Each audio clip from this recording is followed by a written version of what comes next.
Tzu-Jan. I'm not saying that properly. I'm not. I cannot say. I'm horrible at foreign languages. I've tried to learn Spanish. I've tried to learn Creole. I've tried to learn Yoruba, Chinese, Japanese, and any other tonal language is way completely beyond me. I just don't have the capacity for it. But I acknowledge my limitations. So what is this concept in Taoism, the Tzu-Jan? By itself so, that you did read about in the What is Tao book. By itself so, something that happens of its own, that happens on its own, naturally, like a flower blossoming. You know, that is how you want to think about the lazy monkey yoga style. Something that happens of itself. As an example, what can I use as an example? You might notice that in your practice, when you're practicing by yourself on your own, maybe with music in the dark, in a cold room, that's how I like to do it, that you're moving or doing something as part of the series. And all of a sudden, you can feel that the body wants to move a different way. Maybe you're undulating to the left and to the right, but there's something inside internally that makes you want to move in the other direction. Your body is going to continue to function whether you're conscious of it or not. That's why we can lay down at night and go to sleep and become unconscious and we don't die, because the body is self-regulating. The body is constantly fighting off infection and illness. You know, we come into contact with a lot of really shitty stuff on a daily basis, and it's our body's job to protect us from getting ill. So our body is always working overtime, you know. All of our senses, our nervous system, and all of that, so operating all the time. And our heart will beat without us telling it to, and we will breathe regardless of whether or not we're thinking about it. The body is a self-regulating thing, which is why sometimes we feel like our body and our mind are so disconnected, because like, wow, my mind is over here, but somehow my body is like way over there doing its own thing. How did that happen? That's weird. Well, let's just say yoga in general, okay? Qigong, martial arts, yoga, dance, and any other physical discipline that you learn how to do is going to open yourself up to that process. You're going to learn so much about you by focusing on your body and listening to your body. We're listening to what the body has to say when we're doing lazy monkey yoga. Because as we do, let's say, everything that you're going to learn in this module has to do with the seated pose, seated, the foundation, the earth posture, earth chi, and connecting with the earth. Everything you're going to learn in this particular sequencing in this module of this level has to do with listening to what the body is telling you to do and moving organically. I guess we could go ahead and talk about Li, which is also in What is Tao, talking about the organic pattern of things. The organic pattern, like the grain in wood, or the fibers of the muscles, okay? The muscle, you know, its texture, our skin, the texture of our skin, our hair. Our hair grows on its own by itself. Hopefully you still have hair. I don't know, maybe you don't. And then also the pattern of that organic process. That is how we train in lazy monkey yoga. You know, we're not here to create shapes. What you'll see in a lot of hatha yoga practice is people making shapes, and they think that making the shapes is the point of the practice. Or at least that's what they're striving to accomplish as a pose. You see these beautiful, beautiful women and men who are thin and muscular and very well disciplined. You can see the discipline in their face because they're really, really fucking serious about what they do. Man, deadly serious about it. And, excuse me, I curse a lot. And, they're hitting these exquisite postures, that are like, it's an art form. But that's not what we're striving to do in the lazy monkey yoga style. We're not trying to achieve any pretty positions. We're much more focused on what's happening internally. How do we feel internally? Just because somebody looks good on the outside doesn't mean that they're healthy. I can tell you that 100%. Just because someone is walking around looking really super fit does not mean that they're a healthy person. I knew a guy, he showed up at the gym every day, exercised, got on the treadmill, walked, jogged, whatever. He was a man in his 50s who was thin and looked healthy, ate healthy, had a massive heart attack. He had to have a quadruple bypass surgery. That's because all of that, all those blockages that were building up the whole time he was doing everything that was healthy. Because a lot of it's genetic. It's a lot of it is genetic. A lot of health problems are genetic. We inherit those deficiencies from, our parents and from our grandparents. Like most cancers, there's a genetic disposition towards illness. That it doesn't matter how healthy you are. If you have a genetic predisposition to some kind of health problem, then more than likely you're going to experience it in some kind of way. It could be severe, it could be very minor.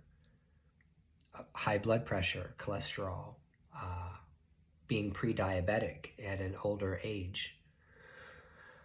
All of these things are genetic.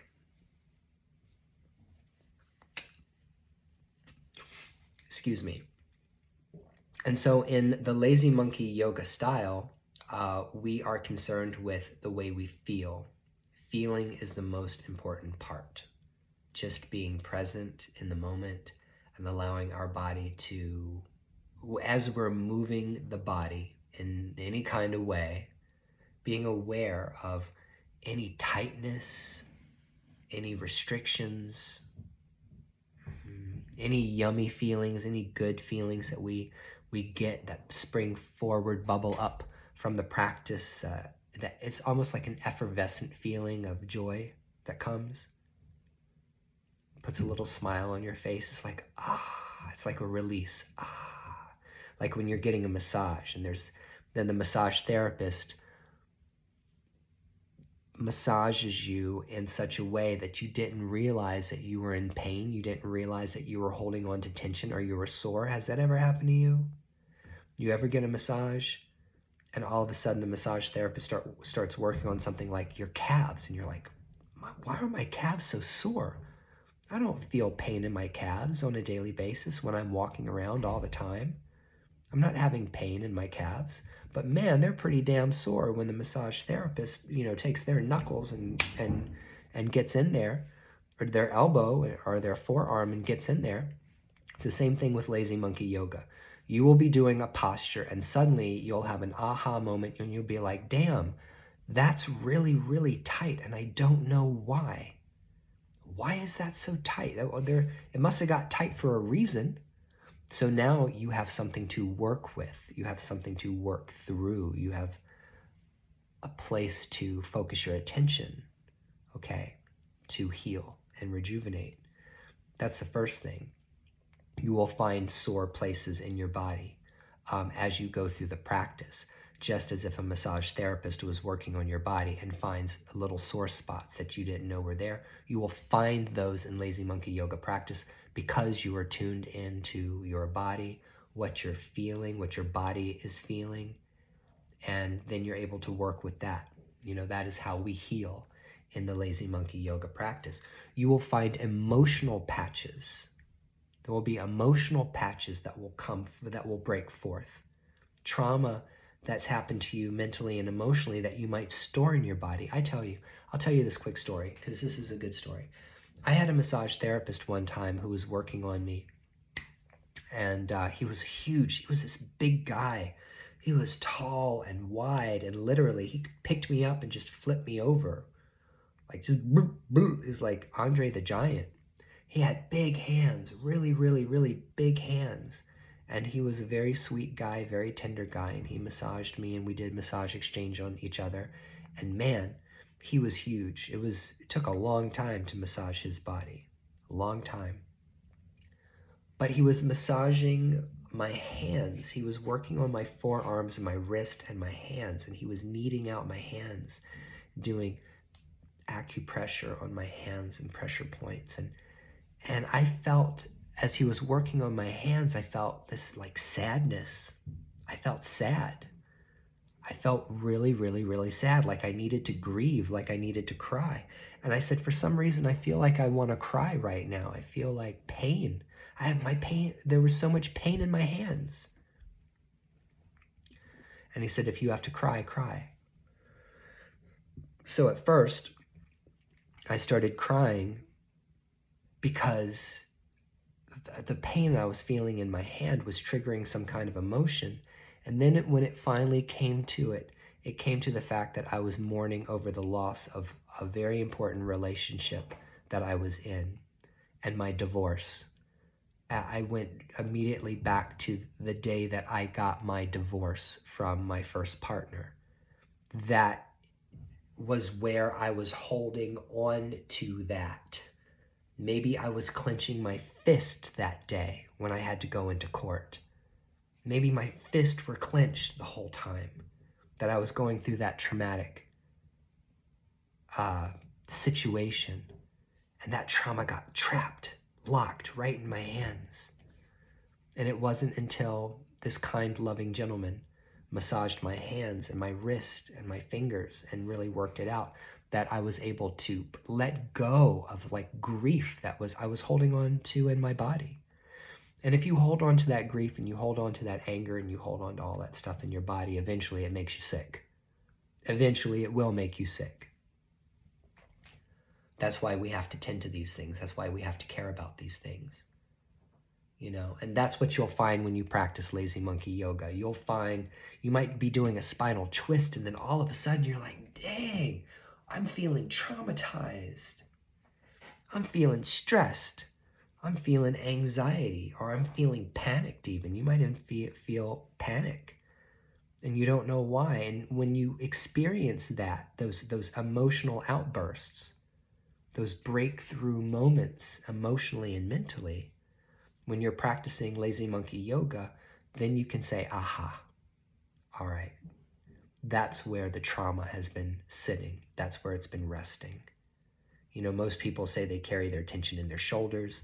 So when they go and get a massage and they start getting their shoulders massaged, it's like, ow, ow, that's so painful, ow. But then after about a half an hour of having the shoulders and everything massaged, then they start to relax. Then the knots start, you know, letting go. You feel more relaxed and you feel better, you know. It's the same thing with lazy monkey yoga. And so that is the organic pattern that we follow when we're practicing lazy monkey yoga. It is an organic pattern, an organic process. The entire class is choreographed in such a way that it follows the organic pattern of body movement. There's all kinds of bullshit going on downstairs. And this is a good video and I'm just gonna have to like keep talking through everything that's going on. You know. So yeah, the lazy monkey yoga style class is a choreographed class. It's a choreographed class. Like I said, it starts with the foundation of cross-legged posture, and then it moves from there. It organically starts to build upon that. And so that's why the organic pattern of body movement, okay, and body mechanics starts coming into play. It's about the way the body moves organically, not trying to forcing the body into doing something that it doesn't want to do. You know, and a lot of hatha yoga practices will do that. They'll get straps and bolsters and blocks, and they'll tie you up and string you upside down and pull on those straps, and your body will be all contorted into a position where you can't even breathe. That is not good. If you are ever practicing yoga anywhere and the practice is not allowing you to breathe, that is a posture you do not belong in. Get out of that posture. You should be able to breathe naturally, rhythmically, and dynamically and relaxed in every single posture you practice. The breath is key in yoga. And if you're all bound up in some kind of pose that's uncomfortable, that you can't breathe in, you got to get out of it. Also, postures are uncomfortable. When you're stretching, it's uncomfortable, but you should never be feeling pain. You should never be in pain from your yoga practice. If you're feeling pain, sharp stabbing pain in some kind of way, or it's making you nauseated in some kind of way, it's doing the opposite of what it's supposed to be doing, which is healing you, that is not the practice for you. You don't need to be doing it. And you should never be moving at a pace that your breath and your body are not moving together. Do you understand? This is a very, very, very important point that I want to point out to you. Your body and your breath should be flowing with one another together. It's a dance between the breath and the body movement. The body moves and we breathe with it, okay? If you have to move your body so fast that you're holding your breath or you're not breathing, that is not good. That is not a practice that I would recommend. There are times that we do vigorous exercise and we forget to breathe. We don't tell ourselves to breathe because our body has to breathe and keep up with whatever activity that we're doing. But that is not the lazy monkey yoga style, period. The body and the breath are always moving together, flowing together, partnering, dancing with one another together. And there is never a time in which your body is going to get ahead of your breath, okay? So that is following the organic patterns of things, and that is allowing things to be of its own and allowing your body just to process through the movement.